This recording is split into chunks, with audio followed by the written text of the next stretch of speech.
पांचों उंगलियां घी में और सर कढ़ाई में, वो इनका हाल है। ये लोग बातें बड़ी बड़ी करते हैं, गरीबों के खानदान है जो सैलाब में बह जाते हैं, ये तबकाती निजाम की करामात है, अमीर जो है वो ऐश कर रहे हैं और पूरी दुनिया से भीख मांगते हैं, पूरी दुनिया से पैसे मांगते हैं। रियासत अगर आपकी कोई मदद करती भी है तो वो आपके ही टैक्स के पैसों से करती है, लोगों के बलबूते पे ये पैसे बनाते हैं, तो खुदा पे ये बोतान ना बांधे। अभी जो खैबर पख्तूनख्वा में हालिया सैलाबों में तबाही और बर्बादी हुई है, जिसके मनाजिर सारी दुनिया ने देखे हैं, जहाँ जिस तरह से लोग मरे हैं, जिस तरह से लोगों के घरों की छतें जो हैं वो कोलैप्स हुई हैं, जिस तरह से मवेशी पानी में बहे हैं, और उससे क्या जाहिर होता है? उससे यही जाहिर होता है कि खैबर पख्तूनख्वा में जो तहरीक इंसाफ की हुकूमत थी वो बिल्कुल नाकाम हो गई है। इमरान खान किस नारे से आया था? नया पाकिस्तान बनाने के नारे से, और 12 साल के बाद खैबर पख्तूनख्वा में तहरीक इंसाफ की हुकूमत है और नया पाकिस्तान आपके सामने है सबके। उसने वादे किए थे कि मैं तो टिम्बर माफिया का बल्कि तमाम माफिया को खत्म कर दूंगा, मैं आते ही 90 दिन में या 100 दिन में ये सारे माफिया खत्म हो जाएंगे। टिम्बर माफिया अभी तक वहां पे एक्टिव है, बल्कि खैबर पख्तूनख्वा में तो सबसे ज्यादा जो डिफॉरेस्टेशन का रेट है सबसे ज्यादा है वहां पे, उसको कोई रोकने वाला नहीं है, क्योंकि ये सारे मिले हुए हैं उसके साथ।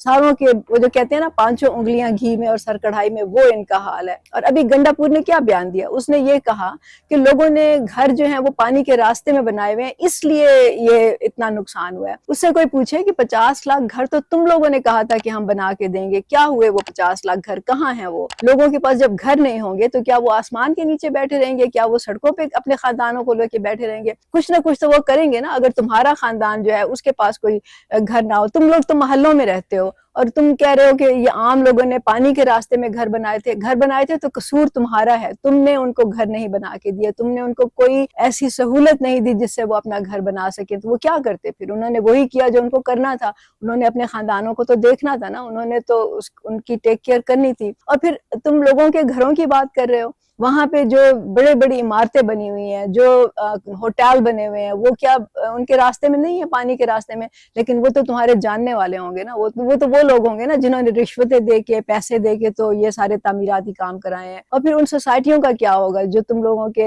रिश्तेदार हैं, जो तुम लोगों के दोस्त हैं वो बना रहे हैं? क्या उनसे नुकसान नहीं हो रहा? क्या वो पानी के रास्ते में नहीं है? ये तो पूरे पाकिस्तान में ये हो रहा है। तो ये लोग बातें बड़ी बड़ी करते हैं, बातें ऐसे करते हैं जैसे इन्होंने पता नहीं क्या एहसान कर दिया है पाकिस्तान के लोगों पे। लेकिन हाल इनका ये है कि जब छोटी सी भी कोई आफत आती है, तो थोड़ा सा भी कुछ नुकसान होता है, तो ये लोग जो है सिर्फ बातें करते हैं। यही हाल जो आप पूरे मुल्क में देख लें। लेकिन एक बात आपको याद रखनी चाहिए कि ये सिर्फ गरीबों पे होता है। ये गरीबों के बच्चे हैं जो मरते हैं, गरीबों के खानदान है जो सैलाब में बह जाते हैं, ये गरीबों के मवेशी हैं जो पानी में बह जाते हैं, ये उनके घर हैं जो, उनकी छतें हैं जो कि मिसमार हो जाती हैं। कभी आपने देखा किसी MNA का घर गिरा हो, किसी MPA का घर गिरा हो? कभी आपने देखा कि इनके खानदान के किसी फर्द को तकलीफ हुई हो, या ये लोग कहीं फंस गए हों? अगर फंस भी जाते हैं ना तो इनके लिए तो हेलीकॉप्टर आ जाते हैं, इनके लिए तो सारे पूरी जो स्टेट की मशीनरी होती है वो हरकत में आ जाती है, इनको तो कोई नुकसान नहीं पहुंचता। और अगर इनका एक घर गिर भी गया तो क्या हुआ? इनके तो 4 घर और हैं, 10 घर और हैं, तो इनको तो कोई फर्क नहीं पड़ेगा। इनको लोगों को डिमांड करनी चाहिए, मुतालबा करना चाहिए कि ये भी उसी तरह के घरों में रहें, उसी तरह के इलाकों में रहें जहां ये तूफान आते हैं। फिर इनको समझ आएगी कि तूफान क्या होता है और सैलाब क्या होता है। इनके लिए भी वही सहूलतें हों जो आम लोगों के लिए हैं, जो बेचारे बैठे हुए हैं, जो छतों पे खड़े हैं, जो ऊंची जगहों पे बेसहारा बेसाजो सामान बैठे हैं। तो ये तो एक बिल्कुल साफ तबकाती निजाम आपके सामने नजर आ रहा है आपको कि ये तबकाती निजाम की करामात है, जहाँ पे कि गरीब जो है वो मर रहे हैं, अमीर जो है वो ऐश कर रहे हैं। अब वज़ीर आज़म साहब जो है वो बड़ी बड़ी बातें कर रहे हैं, बड़े दावे कर रहे हैं, हम ये कर देंगे, हम वो कर देंगे। लेकिन हमने देखा कि पिछले सैलाबों में क्या किया इन्होंने। ये जाते हैं पूरी दुनिया से भीख मांगते हैं, पूरी दुनिया से पैसे मांगते हैं, वो पाकिस्तान में आते हैं, उसके बाद कोई पता नहीं चलता कि वो पैसे कहाँ गए, ये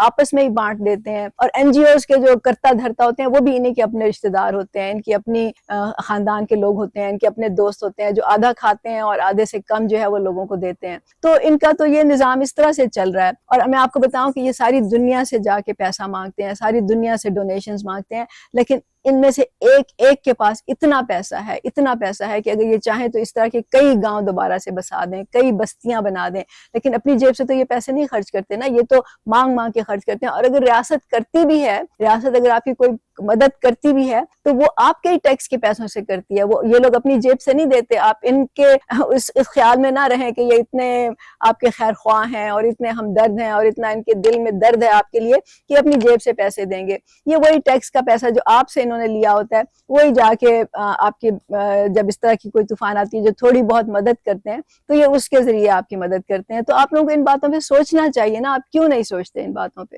مجھے کسی دن اس نے فون پہ کہا کہ جی یہ تو جو سیلاب ہے یہ تو خدا کا عذاب ہے کیونکہ ہم نے مذہب کا راستہ چھوڑ دیا, سیدھا راستہ چھوڑ دیا. تو کوئی ان سے پوچھے کہ کیا خدا صرف غریبوں پہ عذاب نازل کرتا ہے, وہ ان امیروں پہ نہیں کرتا؟ یہ امیر جو کہ ہر وقت چوری کرتے ہیں, ہر وقت کرپشن کرتے ہیں, لوٹ مار کرتے ہیں, ظلم کرتے ہیں, لوگوں کا استحصال کرتے ہیں, لوگوں کے بلبوتے پہ یہ پیسے بناتے ہیں, یہ دولت کماتے ہیں, ان پہ کوئی عذاب نہیں نازل ہوتا. صرف خدا جو ہے وہ صرف غریبوں پہ نازل ہوتا ہے. تو خدا پہ یہ بہتان نہ باندھیں, خدا نہیں کر رہا. یہ ان لوگوں کی ناکامی ہے, ان کی نااہلیت, جن کو آپ لوگوں نے اپنے سر پہ مسلط کیا ہوا ہے, جن کو آپ لوگ ووٹ دے کے اسمبلی میں پہنچاتے ہیں. یہ آپ کے لیے کچھ نہیں کریں گے, یہ آپ کو بات سمجھ آ جانی چاہیے اب تک. اور پھر کیا ان کو یہ نہیں پتا کہ یہ ہر سال ایسا ہی ہوگا؟ پچھلے کتنے سالوں سے تو یہ ہو رہا ہے, کہیں نہ کہیں پاکستان میں سیلاب آتا ہے, لیکن اس کے لیے کوئی منصوبہ بندی ہو رہی ہے؟ کبھی آپ نے سنا کہ آئندہ آنے والے سیلاب کے لیے یہ پلاننگ ہو رہی ہے, ہم درخت کاٹنا بند کر دیں گے, ہم یہ سوسائٹیاں یہاں سے ہٹا دیں گے, ہم یہ بلڈنگز اور پلازے بنے ہوئے ہیں پانی کے راستے میں ان کو ہم گرا دیں گے, یا ان کا ہم کچھ اور انتظام کریں گے؟ کوئی نہیں, آپ نے سنا نا, کسی کو نہیں سنا. صرف آ رہا ہے ملبہ تو وہ غریبوں پہ آ رہا ہے, کیونکہ یہ جو سارے کام ہوئے ہوئے ہیں نا وہ سارے انہوں نے خود کیے ہوئے ہیں. ٹمبر مافیا کے پیچھے بھی یہ لوگ ہیں. یہ جو بڑی بڑی سوسائٹیاں بن رہی ہیں اس کے بنانے والے بھی ان کے دوست ہیں, ان کے عزیز و رشتہ دار ہیں, جو بھی ہیں ان کے جاننے والے ہیں, ان کے سیاسی پشت پناہی کرنے والے ہیں. تو پلاننگ کا تو کسی کو خیال نہیں ہے, منصوبہ بندی کا تو کسی کو خیال نہیں ہے. کہتے ہیں جی پاکستان میں پانی کی کمی ہے. پانی کی کمی ہوگی ایک وقت میں, لیکن تو اب جو پانی آ رہا ہے جو کہ ہر سال آئے گا, آپ اس کو کس طرح سے ذخیرہ اندوزی کریں گے, اس کی کس طرح سے آپ اس کو سیو کریں گے, تو اس طرح سے کا انتظام کریں گے کہ جب پانی کی کمی ہو تو اس کو استعمال کیا جا سکے. آپ کے پاس کوئی منصوبہ نہیں ہے, کوئی آپ کے پاس اس طرح کا پلان نہیں ہے.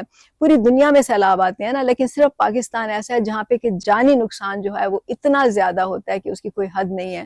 نیو یارک میں بھی سیلاب آتے ہیں, ابھی ہیوسٹن یا ڈیلس یا ٹیکسس میں سیلاب آئے, پوری دنیا میں آتے ہیں, لیکن وہاں پہ انتظام ہوتا ہے نا لوگوں کا. یہاں پہ تو یہ حال تھا کہ تنگ گلیوں میں اور کچی جو گلیاں تھیں, تنگ جگہیں تھیں, وہاں پہ یہ اپنے جو امدادی سامان ہے وہ بھی نہیں لے کے جا سکتے تھے. ان کے جو امدادی ٹریکٹر ہوتے ہیں یا جس سے بھی یہ ملبہ ہٹاتے ہیں وہ وہاں تک نہیں پہنچ سکتے تھے. یہ تو ان کی پلاننگ کا حال ہے. تو پلاننگ تو ان کی ہے نا, پلاننگ تو ان کی ہے, لیکن عذاب جو ہے وہ خدا کا, وہ غریبوں پہ نازل ہو رہا ہے. یہ کس قسم کی مضحکہ خیز بات ہے؟ تو بات یہ ہے کہ اس میں صرف غریب ہی مر رہے ہیں. غریب نہ صرف غریب تو مر ہی رہے ہیں جو میں نے آپ کو کہا, لیکن اگر آپ پورے پاکستان پہ نظر ڈالیں تو سیلاب ہمیشہ غریب علاقوں میں کیوں آتا ہے؟ غریب لوگوں جو بستیاں ہیں وہ کیوں بہ جاتی ہیں, وہ کیوں پورے گاؤں ملیا میٹ ہو گئے ہیں؟